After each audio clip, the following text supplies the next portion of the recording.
शहर में गौरव आलसी था, टालता था।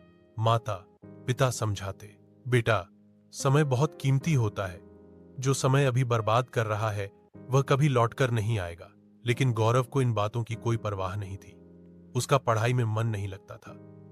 वह शहर तो पढ़ाई के लिए गया था, लेकिन वहां जाकर रील्स देखता, दोस्तों के साथ घूमता और दिन भर समय बर्बाद करता। वहीं उसी शहर में एक बुद्धिमान बुजुर्ग रहते थे, जो हमेशा ध्यान लगाकर शांति में समय बिताते थे। एक दिन गौरव ने सोचा कि वह इस बुजुर्ग व्यक्ति से मिले और अपनी जिंदगी को सुधारने की कोशिश करे। गौरव ने बुजुर्ग को नमस्कार किया और बोला, बाबा, मैं अपनी जिंदगी में कुछ नहीं कर पा रहा। मेरे दोस्त आगे बढ़ रहे हैं और मैं पीछे रह जाता हूं। मैं कुछ बनना चाहता हूं, कृपया मार्गदर्शन दीजिए। बुजुर्ग मुस्कुराए और बोले, तुम्हारा संघर्ष इसलिए है क्योंकि तुम समय की कद्र नहीं करते और हर काम टालते हो। चलो मैं तुम्हें एक कहानी सुनाता हूं। बुजुर्ग ने कहना शुरू किया, एक बार की बात है, एक राज्य में दयालु राजा राज करता था। वह अपनी प्रजा से बहुत प्रेम करता था। एक दिन उसे एक गरीब और आलसी व्यक्ति मिला। उसके पास न तो पैसे थे, न काम और न इज्जत। वह दूसरों को अपनी बर्बादी का दोष देता रहता था। राजा ने उससे पूछा, तुम्हारी हालत ऐसी क्यों है? आदमी बोला, पता नहीं लोग मुझे क्यों नकारते हैं। मैं मेहनत करना चाहता हूं पर कोई मुझे मौका नहीं देता। राजा को उस पर दया आई और उसने कहा, आज सूर्यास्त से पहले तुम राजमहल आ जाना। जितना सोना और चांदी तुम ले जा सको सब तुम्हारा होगा।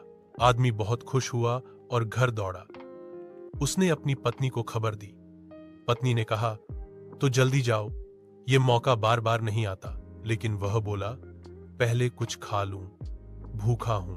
उसने धीरे धीरे खाना खाया, फिर बोला, थोड़ी देर सो लेता हूं, फिर निकलूंगा। समय तो है। लेकिन वो सो गया और 2 घंटे निकल गए। उठकर वो भागा, लेकिन रास्ते में गर्मी देखकर एक पेड़ के नीचे बैठ गया। वहां फिर से नींद आ गई और इस बार वह 4 घंटे सोया। जब जागा तो देखा सूरज डूबने ही वाला है। भागते हुए वह राजमहल पहुंचा, लेकिन देर हो चुकी थी। दरवाजे बंद हो चुके थे और वह सुनहरा अवसर खो चुका था।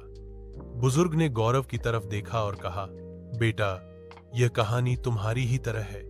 तुम भी अपना समय बर्बाद कर रहे हो और जब जागोगे तब तक देर हो चुकी होगी।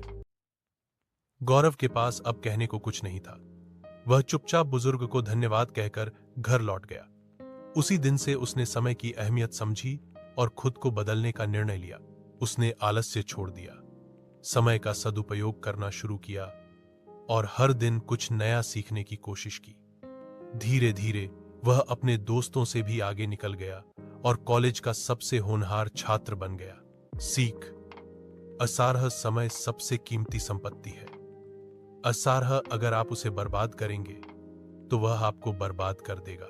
ईर्ष्या, जो लोग अवसर को समय पर नहीं पहचानते वे जीवन भर पछताते हैं।